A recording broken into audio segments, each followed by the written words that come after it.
예, 알기 쉬운 연구비 집행 가이드 8번째 시간입니다. 세목별 사용 기준 중에 연구 재료비에 대해서 알아보겠습니다. 연구 재료비의 사용 용도는 해당 과제에 사용되는 시약, 재료 구입비, 전산 처리 관리비, 시제품, 시작품, 시험 설비 등 제작 경비에 사용이 됩니다.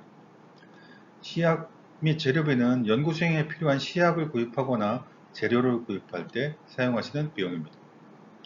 전산처리 관리비는 과제와 관련된 전산처리비 및 전산처리 관리비 비용이 처리가 될 수 있고요.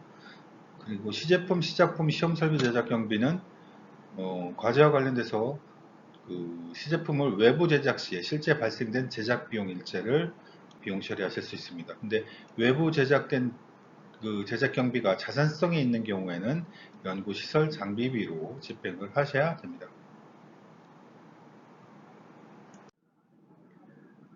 계상 및 집행 기준입니다. 시약 및 재료비는 수행기간이 보유 또는 생산 판매하는 재료비는 현물 계상의 원칙입니다. 그러니까 수행기간이 기존에 가지고 있던 재료는 현물 계상을 하는 게 원칙이고요. 현물의 경우에는 수행기간이 구입한 금액 또는 생산 원가로 책정한 금액으로 현물 산정을 하게 됩니다. 전산 처리 관리비의 경우에는 협약시 사업계획서에 명시한 경우에만 협약사업계획서에 명시한 경우에만 산정이 가능하고요. 단연도 협약과제의 경우에는 매 해당 연도마다 협약 완료된 최초 사업계획서, 최초 계획서에 명시한 경우에만 사용이 가능합니다. 과제 외에 기관 전체 전산처리 및 관리비로 사용하는 것은 불가능하십니다. 시제품, 시작품, 시험설비 제작 경비는 자체 제작할 경우에는 산정이 불가능합니다. 자체 제작을 한다는 건 결국 내부에서 인건비나 연구 재료비에 반영될 항목이고요. 이걸 시제품, 시작품, 시험 설비 제작 경비로 따로 계상하실 수는 없습니다. 외부 제작 경비만 관련 비용으로 처리하실 수 있다는 거 유의해 주시기 바랍니다. 부적정 집행 사례로는 일단 구입처로부터 납품기일 지연 등으로 받은 지체상금이 있다고 하면 실제 연구비 집행금액에서 그만큼 감액되어야 되겠죠. 근데 그 지체상금이 발생했음에도 불구하고 연구비 집행액에서 그 지체상금만큼 감액된 부분을 제외하지 않는 경우 불인정이 발생할 수 있고요. 말씀드렸듯이 협약시 사업계획서에 명시하지 않은 전산처리 관리비도 불인정될 수 있습니다. 마찬가지로 과제와 무관한 기관 전체 전산처리 관리비도 불인정될 수 있습니다. 다음 사업비 집행기간의 적합성 부족인데요. 협약 종료 시까지 납품 및 검수가 완료되지 않은 구입, 그러니까 구입 여부에 대해서는 검수일자 및 검수자 확인 가능한 증빙서류를 비치하셔야 됩니다. 그 다음에 협약 종료 시점까지 용역 결과물이 불완전함에도 합리적인 검수 절차 없이 잔금을 지급.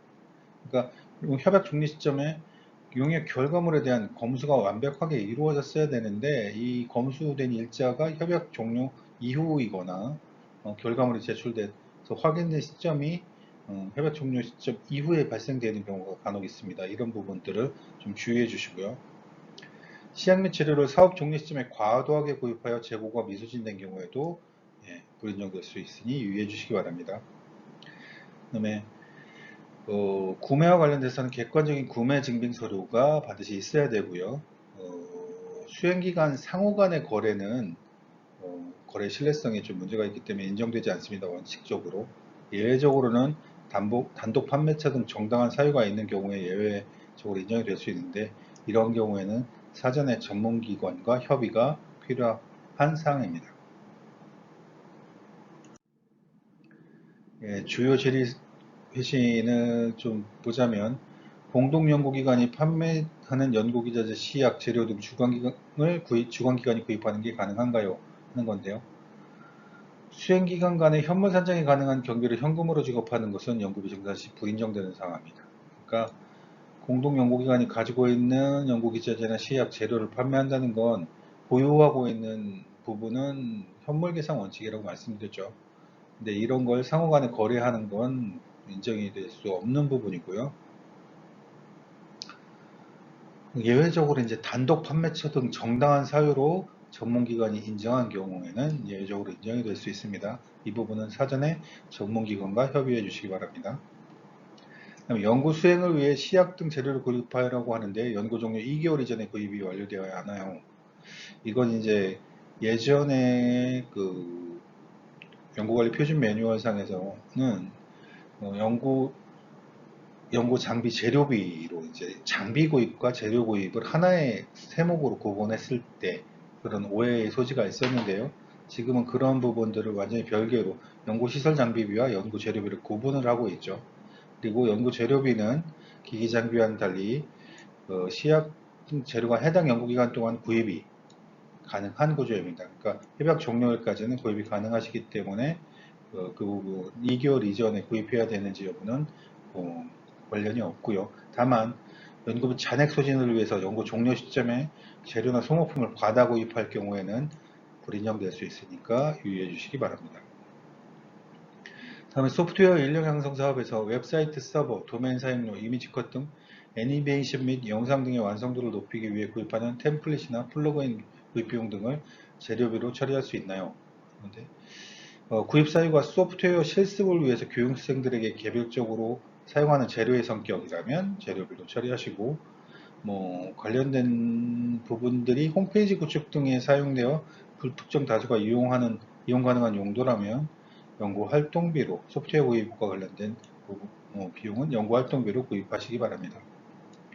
일단 정산을 할 때는 사업계획서에 반영된 구분 기준을 가급적 준용하고 있으므로 사업계획서에 구체적으로 반영하실 필요가 있습니다. 전산처리 관리비 같은 경우에는 특히 최초 협약 시 사업계획서에 반영한 경우에만 인정되고 있다는 부분 좀 유념해 주시기 바랍니다.